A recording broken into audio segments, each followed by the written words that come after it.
We are live. I'm Katie Harris, owner and CEO of Nursepreneurs, and I'm here with the Networth Nurse, Savannah Arroyo. And Savannah, we had you on the podcast recently, and we've been talking about different financial workshops and stuff. And I know you have something to share with us today, a blueprint. So why don't you go ahead and tell us what's going on? Yeah, definitely. Would it help if I share my screen or not Yeah, necessarily? absolutely. Yeah, go for it. Okay. Yeah, I'll just kind of talk through it. So, hey everyone, my name is Savannah. I am a registered nurse. I've been a nurse almost 10 years now. I've worked in a bunch of different settings within healthcare. Really early on into my nursing career, I was naturally drawn towards process improvement and operations. I loved learning how things worked. And so early back into my career, I went back to school. I got my nursing master's degree in nursing leadership and administration. And I started to climb that corporate ladder within the healthcare system. I had my eyes set on becoming a CNO, a chief nursing officer. That was what I wanted to do. And it wasn't until beginning of 2020, after having my second daughter, that my priorities started shifting. I was getting calls at night from the cath lab. I remember being at a Dodger game and having to step away and problem solve some things. And it just really was eye-opening for me as I started having children, the demand that type of role would have in my life, especially how I am with things, and I'm 100% all in. And so that's when my husband and I really started looking at, like, what did our future look like? What role did money play in? Also, at that point, having to hand over my 3-month-old baby to go back to work because I was dependent on that paycheck. So I didn't have any other sources of income coming into my life. I had one W-2, and so I was only trading my time for money. And so that was a really eye-opening aha moment for me. I did not like that feeling. And so I became super motivated to learn about other ways, different ways to bring in multiple streams of income. What did passive income look like? I stumbled upon real estate investing for obvious reasons. It is one of the best ways out there to grow wealth. And I became really motivated to learn how to make it work for me. And so accumulated some real estate investing, have since been able to leave my full-time job as a nursing administrator. I have a lot more freedom in my life. My husband was able to leave his full-time job as well because of our real estate investments. And with that, I've become super passionate about sharing with other healthcare professionals, nurses especially, that there is another way, that you don't have to trade your time for money, and just shedding a light on finances and investing and what that type of looks like. So I have a framework that I'm going to dive into with you guys all here today. It is your prescription for financial health. So I have it on the link that Katie shared as well. But we start really with assess. So assessing where you stand, really what that looks like with your current budget and investments, and then getting a diagnosis. So this will show you really kind of where you rank on your overall financial health score. And then after that, in true nursing fashion, after you get your diagnosis, you start with the intervention. So at this point, we prioritize what steps should you take to gain more ownership and control over your financial future. And then finally, prosper. And then really what that looks like in terms of your investment philosophy and automating some of your finances moving forward. So I am going to I'll share this part of the presentation. Let me see if I can.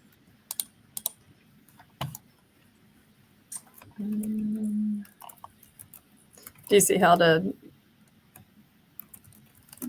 share your screen? It's a little awkward because it does this like zoom, like, but so if you just pull up the PowerPoint, I'll tell you when we see it. Okay. Are you able to see it now? Not yet. So you'll go away, like you won't be able to see us anymore. We'll just see your PowerPoint. But okay. Oh, there it goes. You should be able to see it now. Well, I'm going to go to the page. There we go. Now we see it. Perfect. Awesome. Cool. Yeah, this way you guys can kind of get a visual for what I'm talking about. So the prescription for financial health that I mentioned before, I have a really great interactive blog that you can go in and have access to all the information that I'm going to go over here on the InvestHealth website. So investhealth.com. So like I mentioned, we're going to do assess, diagnose, prioritize, and prosper, and what that looks like with our money. So starting with assessment, what is your why? So everyone's motivation of coming into building financial wealth, looking towards financial goals, that is very different from your neighbor. Everyone's why. It can be, children, retirement, traveling. It's different for everyone. So I always suggest people coming in to learn more about financial literacy and investing to really pin down and understand what is your why with money. What does more money mean to you? And then also identifying your money goals. So what money what you hope to achieve by having more money in your life, and listing out exactly what that looks like with clear, smart goals. And then examining your money mindset. So a lot of people have a mindset and emotions around money that they accrue from their parents or early relationships in their life. And unfortunately, a lot of times this can be very negative. So it can be shameful, fearful, greed. There's a lot of negative emotions around money. And so really coming into an investment mindset, wanting to learn how to use money as a tool to build more wealth, it's good to kind of identify some of those past behaviors when you move into this. And then looking at diagnose. So this is where you want to know your numbers, similar to the healthcare setting where you get your vital signs, your labs, your values. This is a good place to start, because then from there you can identify how far you've come, how far you need to go. And it's really how you're able to track things moving forward. And so knowing your net worth is a great place to start. Contrary to popular belief, net worth has nothing to do with how much income you bring in every month. Your net worth is really your assets minus your liabilities. So you could be making $200,000 as a nurse, but if you're spending all $200,000 each month or year, you will never have a positive net worth. So knowing these numbers and really how you get there is helpful, just to kind of understand the terms. And then your savings rate, what this looks like. Any financial professional will suggest anywhere between 10 and 20%. So this is after your income, you receive your paycheck from your W-2, you pay all your expenses. What is left over? Was that money going to maybe paying off debt? Does it go towards investments? Are you saving it? But being able to identify what that rate is very helpful moving in forward. And then also your FIRE number. So something that is talked a lot in the financial community is identifying your FIRE number. It's your financial independence, retire early. So there is a formula, again, on the link that you'll get to the interactive blog, but you can go in there and calculate all three of these things, and it'll give you a good diagnosis to understand where you stand at that current moment. And then moving forward, your prioritize. So different ways that you can tap into capital and investments in your life currently, employer match. So I think last year, $24 billion went unclaimed because employees were not contributing to an employer match. So a lot of money left on the table. Would highly encourage anyone who does not understand what that means to go back to your employer and be sure that you are saving at a rate towards your retirement enough to meet your employer match. Debt payoff. There are, unfortunately, a lot of people come into the working life with a lot of debt from student loans, maybe even a home, credit card debt. So there are different ways to pay off debt. There's an avalanche method, there's a snowball method. Regardless, different methods work for different people. You just want to pick one and stick to it. Debt payoff can feel like a very daunting task, but it can really keep you from achieving your financial goals. So the earlier on you prioritize some sort of debt payoff plan is very beneficial. And then an emergency fund. So I always attribute this to my real estate investments. On all of our real estate deals, we always have an operating reserves, some sort of budget kept kept for emergencies. And this is very similar to what you would want to have in your personal life. I mean, many businesses do this, and you'd be surprised the majority of people that don't have any sort of emergency fund. So financial professionals recommend anywhere between 3 to 6 months of living expenses. And then investing. So always want to prioritize investing as early on as possible because of the compounding effects that investments have. It was Albert Einstein that said compound interest was 13th wonder of the world. So it's there for a reason. When you start looking at the numbers, there's a lot of opportunity when you start investing earlier on. And it, again, different for everyone. It looks a lot of different strategies out there to do that. And then finally, prosper. So automating your finances. There's a lot of ways that you can leverage technology and different apps, spreadsheets to make sure and that you can kind of set it and forget it. Especially with the debt payoff, the retirement savings, investments. There's a lot of different ways that you can automate this. And the sooner you do that, the better off you'll be. And then also your investment philosophy. So as you go out and you start accumulating wealth, start building your investments, coming back to your why, like we started off with, and identifying, even what charities you want to contribute to moving forward. Like, what does that look like for you? Having a bigger why is always a huge goal with money.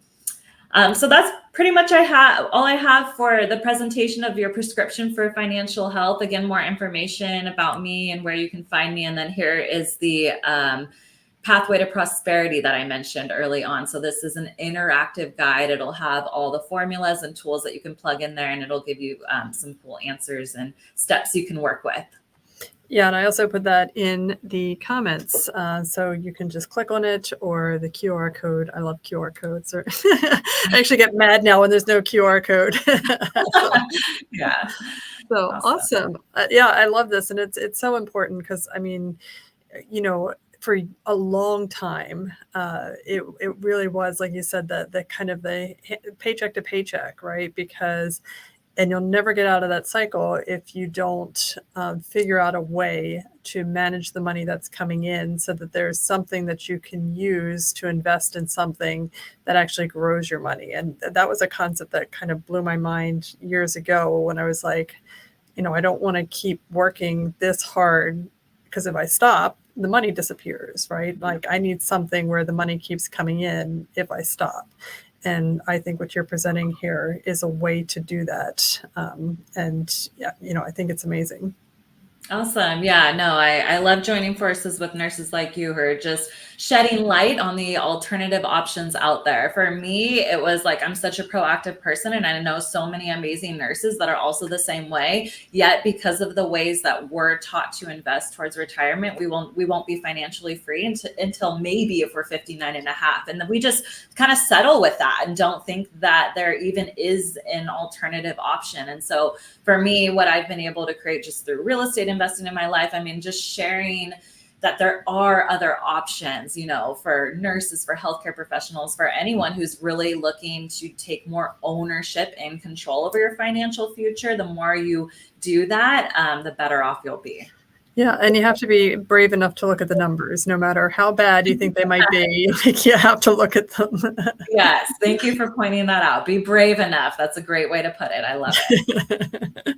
So yeah, I hope this was helpful. So I put all the links in. They're in YouTube. I'm going to make sure they're on Facebook as well, so that people can access your booklets. And you also have a couple courses as well. The wealth building toolkit and the real estate right now guide, right? Yeah, definitely. So since I started my platform, Networth Nurse, just to kind of spread awareness and connect with other healthcare professionals and nurses, I received tons of feedback from nurses wanting more information about how to identify different investment returns, how to look at different things. So I have tons of blogs, resources, courses, tons of podcasts on there, a lot of different tools and options. Yep, that's huge. And, especially if you're thinking about starting a business, you have to get this under control first, and you have to have money to invest in a business. So wealth building is really the key factor to starting a business. And you can certainly invest in the stock market and real estate, and you can start your own business. It's up to you. It's a very personal choice. And like Savannah said, it all starts with what you want and where you want to be, and it makes life much easier when you know what you want. Exactly. Yes. So, all right, awesome. Well, thank you so much for sharing this with us today. Yeah, like always, I enjoy talking to you. We have so much overlap, and this was great. Yeah, no, it's been great. Thanks for having me on. Thanks for everyone who joined in. Take care. All right, bye, guys. Bye.